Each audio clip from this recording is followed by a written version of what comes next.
আপনারা কি ভেবেছেন আইএসএফ দুর্বল? মোটেও নয়।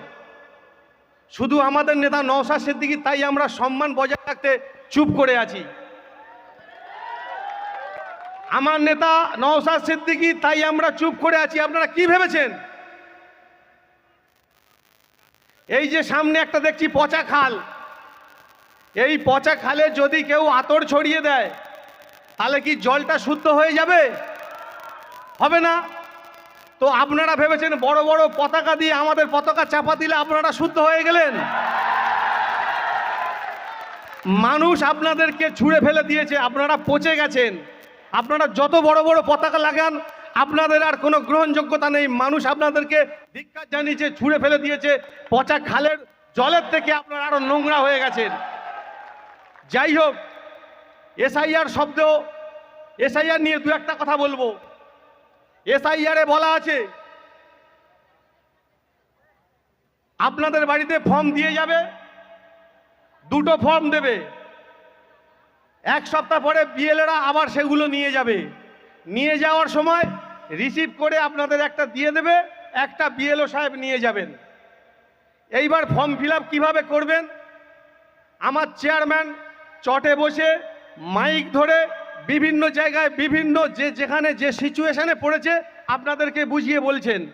তারপরেও আমি আপনাদেরকে একটু বলি, ধরুন আপনার কোনো ছেলে কুচবিহারে কাজে গেছে বা বিদেশে কাজে গেছে, আপনারা অহেতুক আতঙ্কিত হবেন না। সেই ছেলেকে ফেরতও আনবেন না। তার বাবা মা সেই ফর্মটা নেবেন, সেই ফর্মের তলায় বাবা মা সই করবেন, ছেলের নামটা সই করবেন, লিখে নিচে বকলমে আমি উমুকের বাবা বলে লিখে ফর্মটা সাবমিট করবেন। বিএলও নেবে, ড্যান্স করবে আর বাপ বাপ করবে। বোঝাতে পারছি? তাহলে ফেরত আনার দরকার নেই। 2 নম্বর পয়েন্ট, ধরুন বিএলও আপনার বাড়িতে গেল না, আপনি বিএলওর কাছ থেকে নিতে যাবেন না। যে বিএলও আপনার বাড়িতে ফর্ম ডিস্ট্রিবিউট করতে যায়নি, সেই বিএলওর নাম, ছবি আর কোন বুথ সেইটা লিখে আপনারা আমাদেরকে দেবেন। ওকে কলকাতা হাইকোর্ট পর্যন্ত টেনে নিয়ে দেওয়ার দায়িত্ব আমার এবং নওশাদ সিদ্দিকী আর মালেক ভাইয়ের।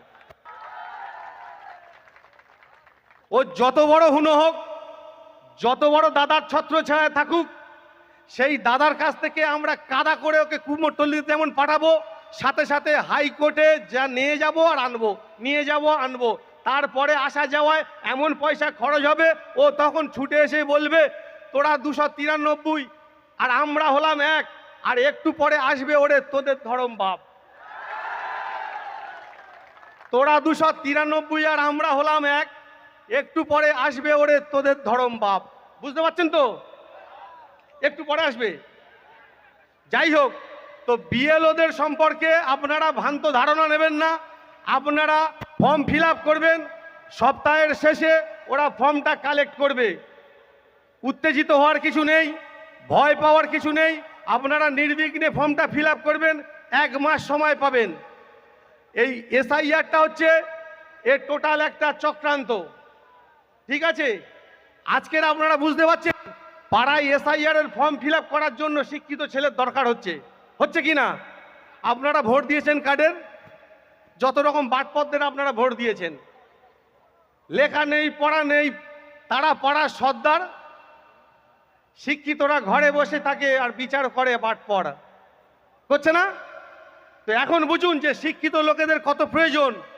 আপনারা শিক্ষিত লোকেদের জনপ্রতিনিধি করবেন, তাদের হাতে ক্ষমতা তুলে দেবেন, তবে আপনার এলাকা উন্নয়ন হবে, তবে আপনারা ডেভেলপমেন্টের জায়গায় পৌঁছাবেন, তবে আপনাদের মনুষ্যত্ব এবং বিবেকের কি বলবো উন্নয়ন ঘটবে, বিস্ফোরণ ঘটবে।